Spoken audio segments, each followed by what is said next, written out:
విశాఖపట్నంలో కూరగాయల ధరలు భగ్గుమంటున్నాయి. ఏది కొనాలన్నా తినాలన్నా వెనక ముందు ఆలోచించాల్సిన పరిస్థితి ఏర్పడింది. వెజిటబుల్స్ డిమాండ్ కు తగ్గట్టుగా ఉత్పత్తి లేకపోవడంతో ధరలు రోజురోజుకి పైకి ఎగబాకుతున్నాయి. ఇలాంటి పరిస్థితుల్లో మార్కెట్లోని కూరగాయల ధరలను చూసి వినియోగదారులు ఏదో ఒకటి రెండు తీసుకుని వాటితోనే సరిపెట్టుకుంటున్నారు.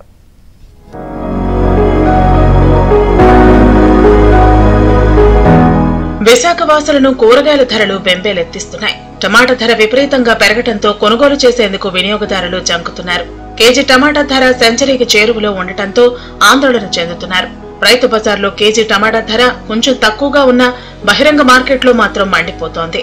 ఒక టమాటా ధర మాత్రమే కాదు, బహిరంగ మార్కెట్లో మిగిలిన కాయగూరల ధరలు సైతం గతంలో కంటే ఎక్కువగానే ఉన్నాయని వినియోగదారులు అంటున్నారు.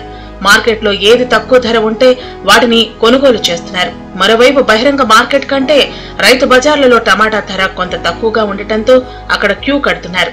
కాయగూర ధరలు చూస్తే ఉల్లిపాయలు 60 రూపాయలు, 70 రూపాయలు, టమాటాలు 100 రూపాయలు, అన్ని కాయగూరలు కూడా ఈ రోజున చాలా ఘోరంగా పెరిగిపోయాయి. ప్రజలకి ఆదాయం అన్నది లేదు, కనీసం కొనుగోలు శక్తి ప్రజల దగ్గర లేదు, పనులు లేవు.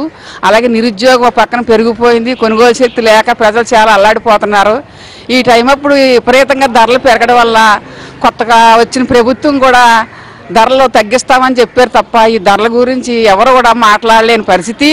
నిత్యావసర వస్తువుల ధరలే కాదు, కాయగూరల రేట్లు కూడా విపరీతంగా ఉన్నాయి. ఈ రోజు మహిళలు రక్తహీనత కూడా గురవుతూ ఉన్నారు. ఈ రోజు కందిపప్పు కొనాలన్నా, నిత్య కూరగాయలు కొనాలన్నా చాలా ఇబ్బందులు పడుతూ ఉన్నారు. ఈ కొత్త ప్రభుత్వాలు వచ్చాయి కాబట్టి కేవలం ఈ ధరలను దృష్టిలో పెట్టుకొని ధరలు తగ్గించాలని మేము ఈ ప్రభుత్వానికి డిమాండ్ చేసి చెబుతూ ఉన్నాము.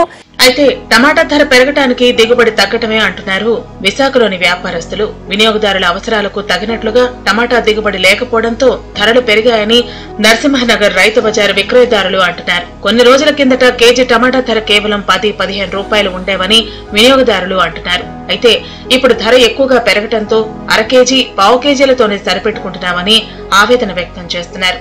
అయితే కూరగాయల ధరల పెరుగుదల సామాన్యులు, మధ్యతరగతి కుటుంబాల మీద తీవ్ర ప్రభావం చూపిస్తోంది. ధర ఎంత ఉన్నా కొంతైనా కొనాల్సిందేనని కొందరు అంటున్నారు. అయితే నగరంలో పూర్ణ మార్కెట్, రైతు బజార్లలో ధరలు తక్కువ, నాణ్యత ఎక్కువగా ఉండటంతో కాస్త దూరమైన జనం పెద్ద సంఖ్యలో రావడంతో రైతు మార్కెట్లు రద్దీగా మారాయి.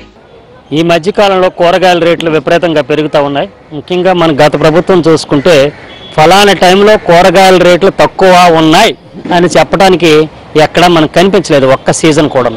అయితే ఒకటి వాడకానికి సరిపోయే విధంగా ఉత్పత్తి ఉండాలి. ఇది ఎవరు తీసుకుంటారంటే ప్రభుత్వం తీసుకోవాలి. మార్కెట్లో కూరగాయల ధరలు ఏ ఒక్క కూరగాయ ధరలు చూసినా విపరీతంగా ధరలు పెంచేశారు. మరి ధరలు పాలకులు ఇంత ధరలు పెరిగిపోతుంటే ఒక పక్కేమో రైతులు పండించిన దానికి, కాయగూరలు పండించిన దానికి వాళ్ళకి రేట్లు రావటం లేదు. రైతు బజార్లో రేట్లు తక్కువ ఉంటే బయట మార్కెట్లో ఎందుకు ఈ ధరలు ఇలా పెరుగుతున్నాయని ఈ సందర్భంగా మేము అడుగుతున్నాం. ఏదేమైనా కూరగాయల ధరలు ప్రజలకు దడ పుట్టిస్తున్నాయి. రేట్ల పెరుగుదలతో పేదలు, సామాన్య, మధ్యతరగతి వారు మాత్రం తీవ్ర ఇబ్బంది పడుతున్నారు. ఇప్పటికైనా ప్రభుత్వం కలుగు చేసుకుని కూరగాయల ధరలను అదుపులో పెట్టేలా చర్యలు చేపట్టాలని విజ్ఞప్తి చేస్తున్నారు.